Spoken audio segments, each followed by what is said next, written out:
mettait en scène. Vous n'avez pas vu? Quand Dieu se révèle à Ananias, Ananias a peur. Il dit que non, cet homme-là m'a dit qu'il est venu nous attraper pour nous aller, nous livrer, pour nous tuer, pour nous emprisonner. Dieu lui dit, pendant qu'il n'était pas ici, là, lui aussi il est en train de prier là-bas. Je lui ai montré que toi, Ananias, un nommé Ananias devra prier pour lui. Donc Dieu met les gens en évidence, mettait en scène. Il a planifié. Il est planificateur.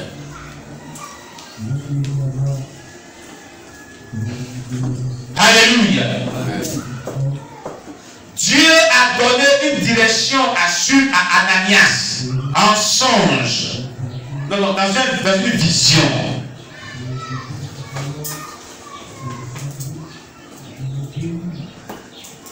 Ananias, qu'est-ce qu'il a fait? Il s'est pris pour suivre Dieu. C'est ce qu'il vous disait là. Il a communiqué avec Dieu.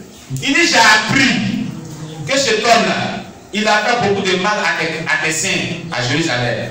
Il a reçu des principaux sacrificateurs un mandat d'arrêt pour venir nous arrêter ici. Nous amener liés pour nous emprisonner, pour qu'on nous maltraite. Et c'est cet homme-là que tu veux que j'aille voir. Il avait peur. Il savait que c'est Dieu qui l'a parlé. Mais il avait peur.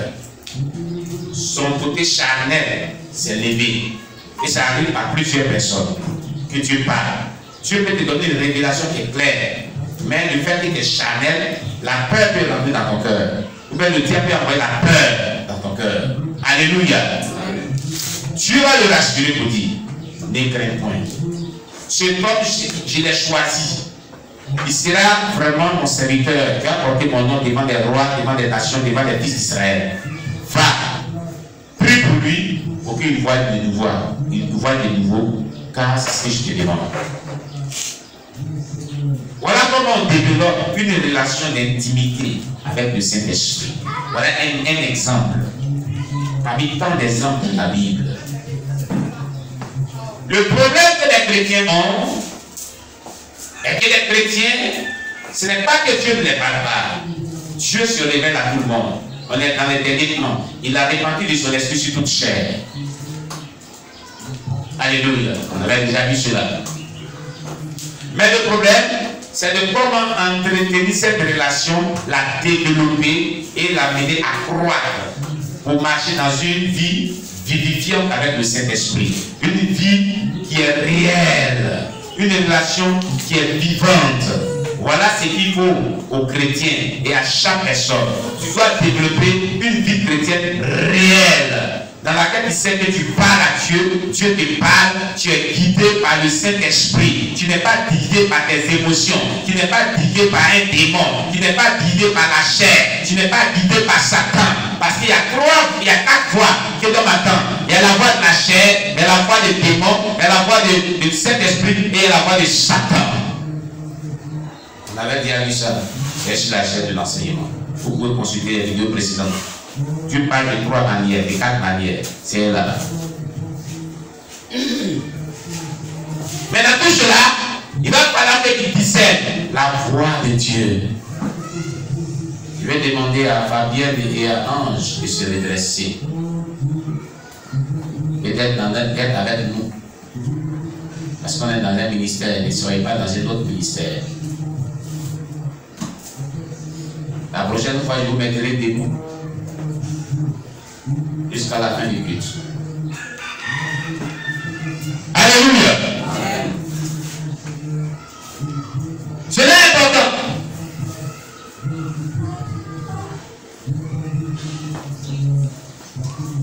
Pourquoi? Je vais vous dire une chose. Quand tu développes une telle relation avec Dieu, avant que les choses n'arrivent, Dieu te révèle. Et il te donne ce qu'il faut faire. Il te prévient des dangers, il te prévient des événements, il te prévient de tout ce qui va arriver avant que cela n'arrive.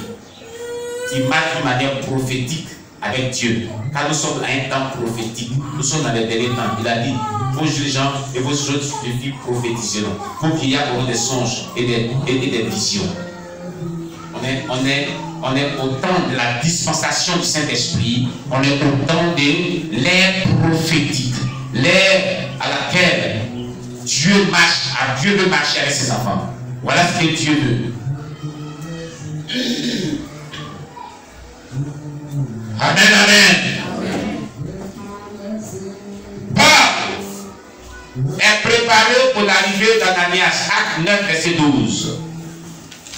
dans Actes chapitre 9, verset 12, Dieu prépare le cœur de Paul pour l'arrivée d'Ananias auprès de lui.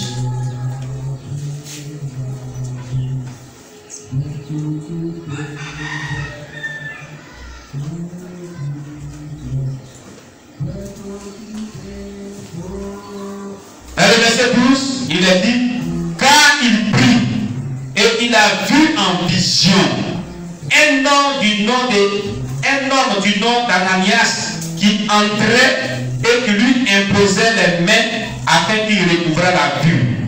Ananias répondit. Donc Dieu a préparé le cœur de Paul. C'est pour ça que vous dites que c'est un metteur en scène. Quand Dieu t'envoie quelque part, que cela reçu, il dispose le cœur des gens à t'accueillir, à te recevoir. Il prépare le cœur. Quand c'est Dieu qui t'a envoyé.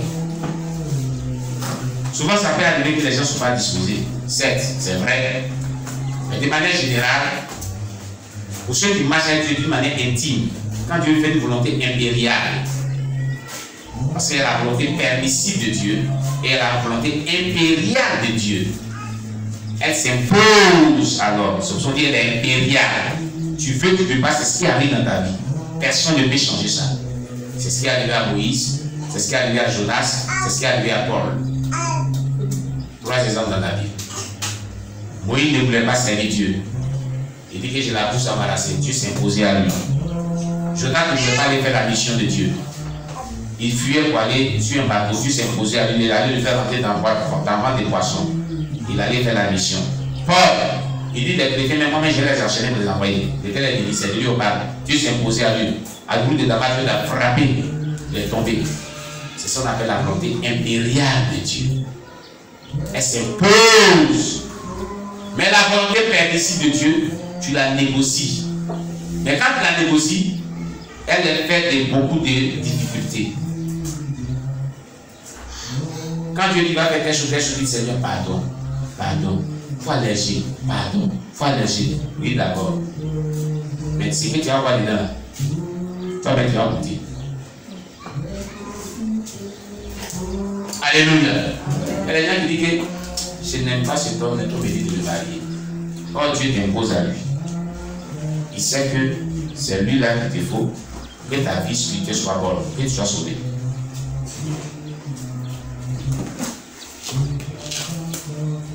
Un jour, nous parlerons de la volonté impériale et de la volonté permissive de Dieu. Ce n'est pas là mon sujet de ce matin. Donc, Paul a été préparé d'avance avant qu'Ananias ne vienne. Alléluia.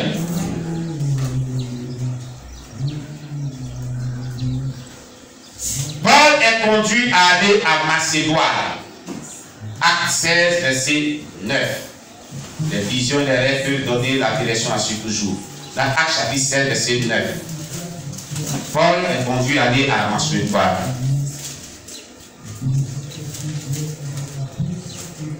Il est dit, pendant la nuit, Paul eut une vision. Un Macédonien lui apparut et lui fit cette prière. Passe à Macédoine, c'est pour nous. On lit au verset 10 aussi. Après cette vision de Paul, nous cherchâmes aussitôt à nous rendre à Macédoine, concluant que le Seigneur nous appelait à y annoncer la bonne nouvelle. Donc c'est le verset 9 à 10. Pendant la nuit, Paul a eu une vision où un Macédonien, dernier avertissement, vous allez au début, nous allons au début. Si je vois le sommet du corps, encore, c'est debout, vous allez faire ce sommet, sans appui. Alléluia. Gloire à Jésus. Donc, Dieu a averti en songe Paul par un Macédonien. Regardez, la fois passée, la première fois on a vu un père d'orge. Pour les autres fois on a vu des anges. Par 2 fois avec Joseph. N'est-ce pas? On a vu aussi avec Ananias que Dieu lui a parlé, ce n'est pas un ange. Ici, on voit un être humain macédonien. C'est pour ça que la Bible dit Dieu parle tantôt d'une manière, tantôt d'une autre. Et Dieu peut utiliser n'importe quoi, n'importe qui, selon sa souveraineté, pour t'adresser à toi. Pour s'adresser à toi en songe, en rêve, en vision, pour te donner une orientation. Quelqu'un me comprend ce matin? Parce qu'il y a trop de désordre. Il y a rien qui dit, il y a eu singe. Et puis dans le singe là, il y a eu la sœur là, c'est elle qui est ma femme de ma vie. Il y a eu le frère là, c'est elle qui est la femme de ma vie. Qui t'a dit ça même? Tes pensées charnelles de convoitise que tu as mûri là, tu appelles ça quelque chose de révélation de Dieu. Vaincu de vaincu, au nom de Jésus. Et ça fait que l'impudicité est pleine à l'église. Le désordre est plein à l'église. Et les pasteurs non vigilants, non, tu n'as pas le discernement, il faut marier des gens et après il y a des problèmes.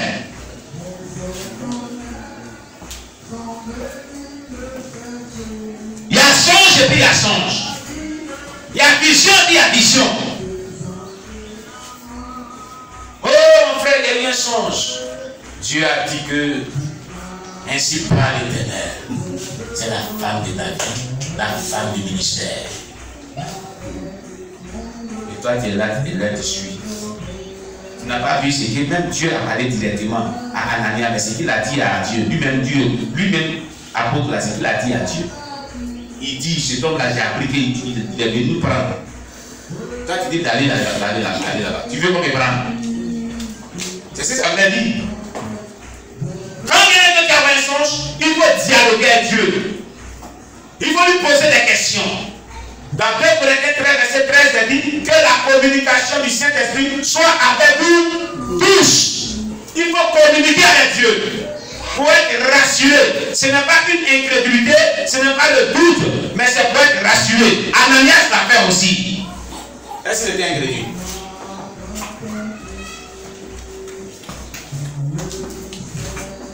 Il y a trop de désordre aujourd'hui dans l'église. Trop de désordre. Dieu a dit. Pendant que Dieu même n'a pas dit, et Dieu, il souffre dans la peau des chrétiens aujourd'hui. Et le dieumadisme, comme le disait mon formateur, a rempli aujourd'hui l'église.